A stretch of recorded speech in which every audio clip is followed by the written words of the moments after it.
OMG, the struggle is real.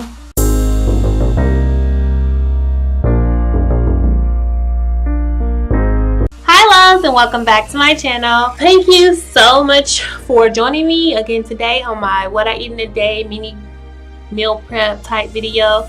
I will be doing more of these because I do enjoy doing them. I love cooking and I love sharing with you guys like what I eat and what helps me get through my journey and to be successful. So OMAD, man, it made me so mad. You see what I did there? Anywho, the struggle is real.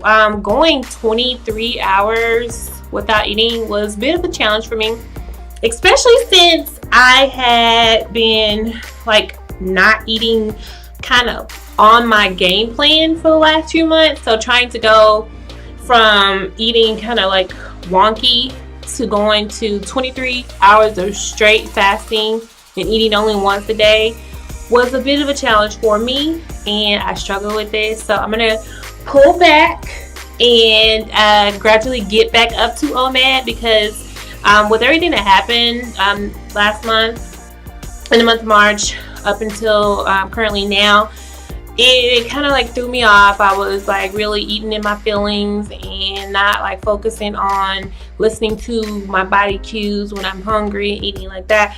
I didn't gain any weight back. I actually was still losing weight from where I started back in January. So I am still losing, but I'm not losing like I probably should be.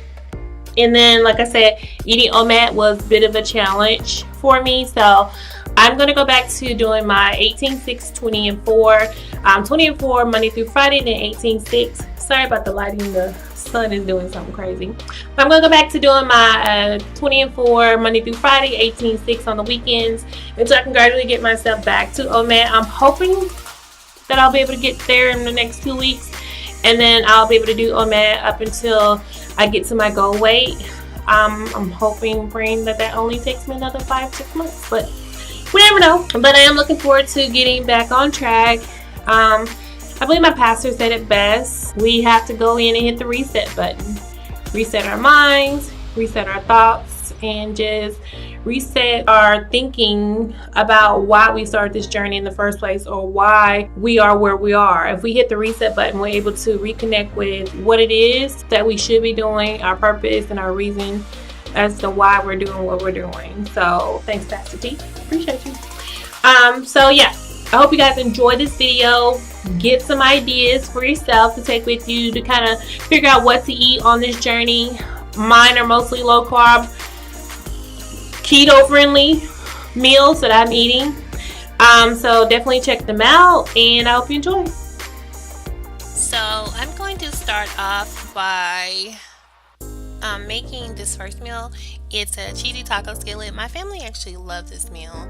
It's loaded with tons of veggies, and it tastes like a taco, honestly, but all the other veggies, you really don't taste them. When I first saw like the list of all the veggies that were in this thing, I was like, I'm not gonna be able to eat all those veggies.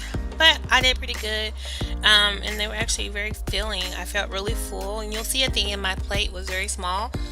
I didn't eat a whole lot of it because it was a very full and rich meal. So this meal actually calls for, let's see, zucchinis, bell peppers, onions, spinach, and rotel, and all that good stuff. But you'll see down in the description below the link to the recipe. I did get it offline from one of my keto or low carb bloggers, and I really liked it. It tastes awesome and amazing. So yeah, hope you enjoy.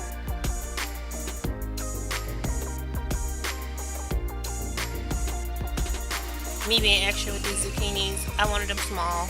Y'all know my motto. It has to be small or I can't eat it, y'all.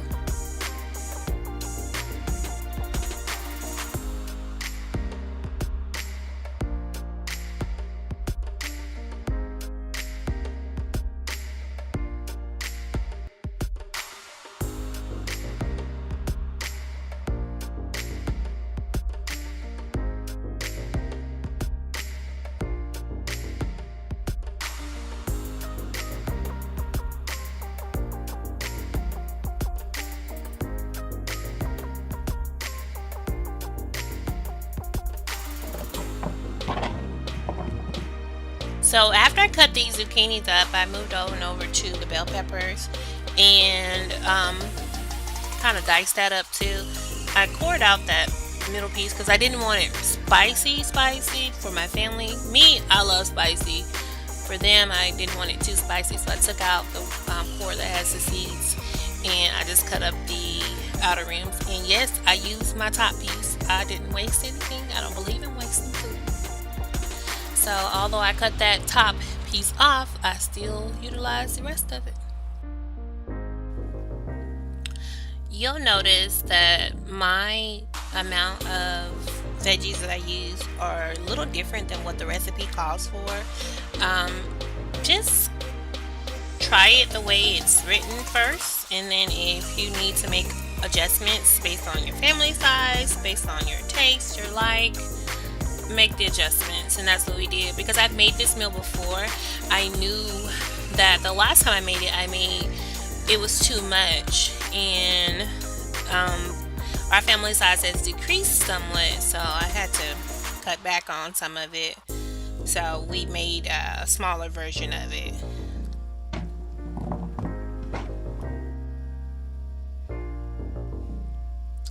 So this is my story behind onions. I don't like the smell being stuck into my fingers forever, so I've learned a method to cut it using a fork. I know, strange, y'all.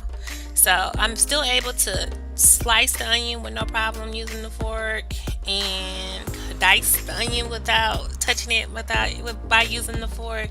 Yes, it takes me a lot longer to dice this onion to do it that way, but at the end of the day, my fingers don't smell like onions for a while. But if anyone has any tips out there on how to get the onion smell off of my fingers, so that way I can cut back time and go back to cutting the onions using my fingers versus taking forever using the fork, please comment down below and let me know, y'all.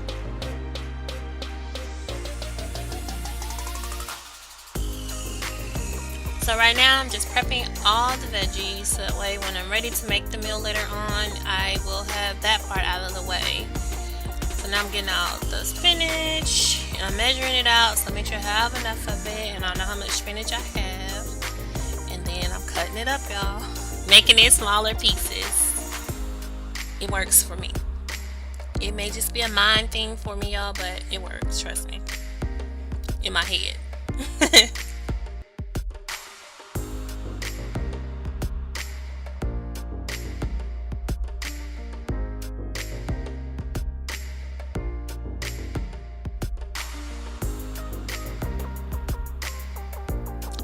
So now once the veggies are all prepped up and ready to go, I move on to cooking my meats and then adding it all together. I did use grass-fed ground beef.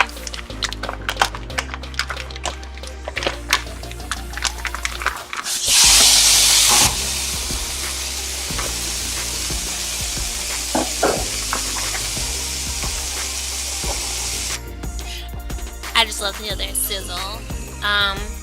So now I'm just like grounding the beef up and making it into smaller portions, so that way it can be spread out more evenly for the family to be able to have with the meal. It doesn't look like a lot in this skillet, but I did feed a family of 4 with this, and we had leftovers. Once you add the veggies to this, it's gonna get like really big. It's gonna become a big meal, and it's, like I said, really filling. So you guys know how to do ground beef. I ground it up, and then I drained off the excess fat, and which wasn't a whole lot.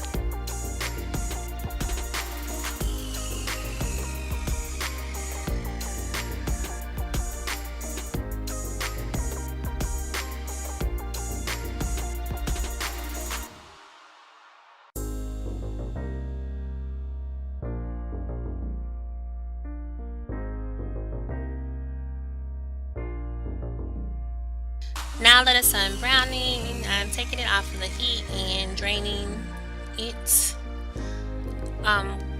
While it's draining, I clean out my skillet so I can add my stuff back to it. Now comes the fun part. We're going to add all the lovely veggies that I prepped earlier to it. So I'm going to start off by browning my onions. I'll add my bell peppers, then the zucchinis. Cook that down for a little bit.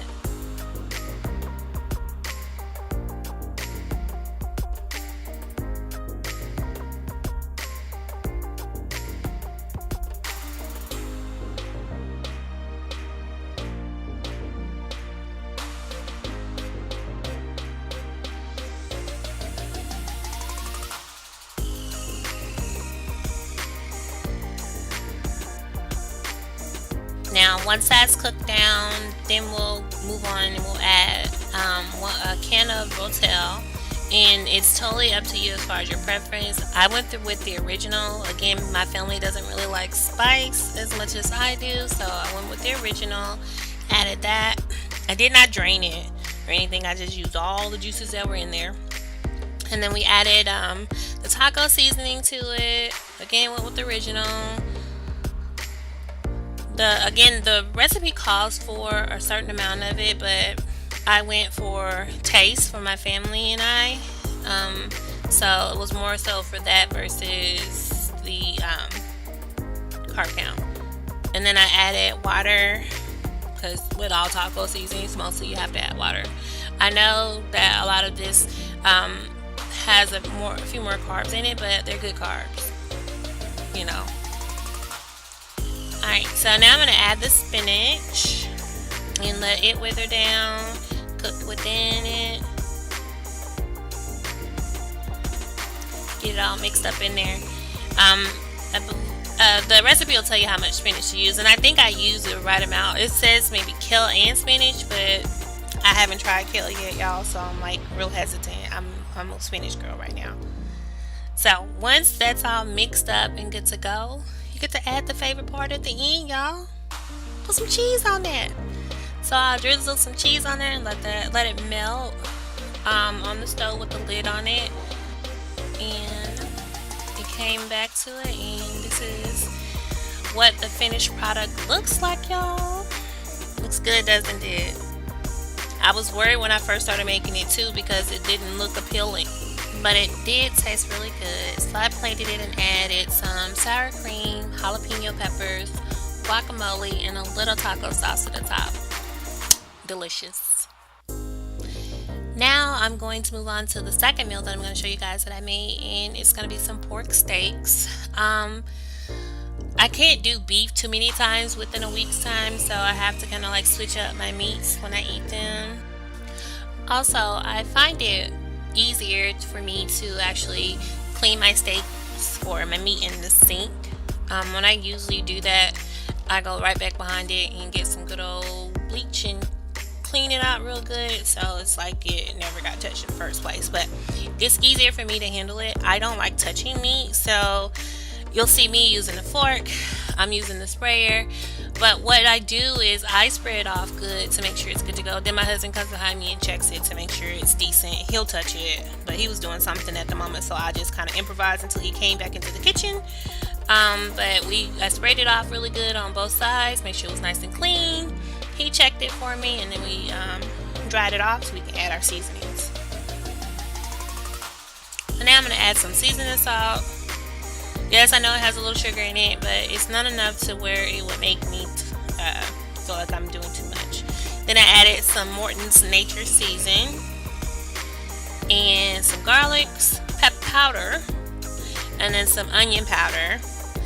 And then what I do is I just season the top of the meat, and then I take each piece of meat and kind of like dab it on top of another piece of meat. That way it's not overly seasoned like I'm doing here, and it allows for the meat to actually get seasoning on both sides without me putting too much seasoning. And when I see these steaks were the bomb.com, y'all, they were awesome. Then we added some Worcestershire sauce. I don't know if I say that right, but that was it. I gave it a shot, y'all. So now we're going to put some Kerrygold butter. This is a spreadable butter, so it has a little canola oil in it, on the cooking sheet that we're going to use. And I've lined the pan with foil, and I'm just going to spread it out so that way the steaks will get some butter on the bottom of it as well as the top to help give it some flavor and then give me my added fats that I need. And then I'm going to put a few slices of Kerrygo butter on top as well. That way the top of them will also get some. It'll help it to fry the steak up in the oven really good.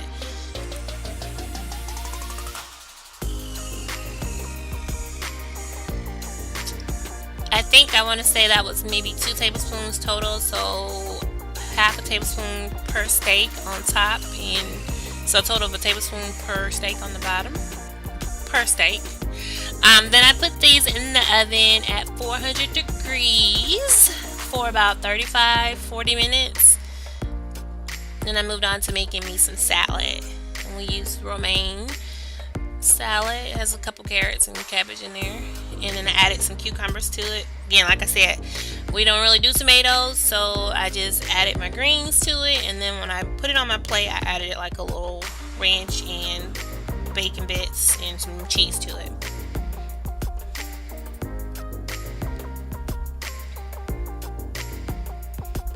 Again, making those things small, y'all, so I can be able to eat them.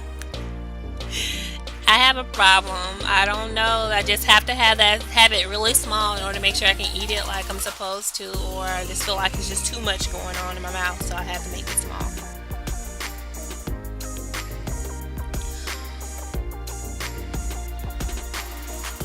Once I finish cutting up those cucumbers, I mix them into that salad so they can be evenly distributed, and then my steaks are now done.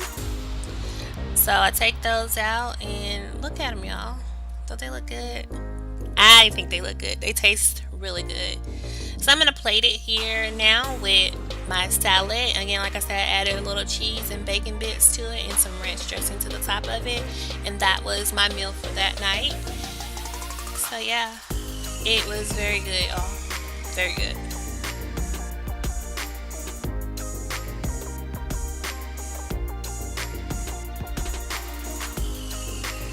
Alright, I hope you guys enjoyed the video.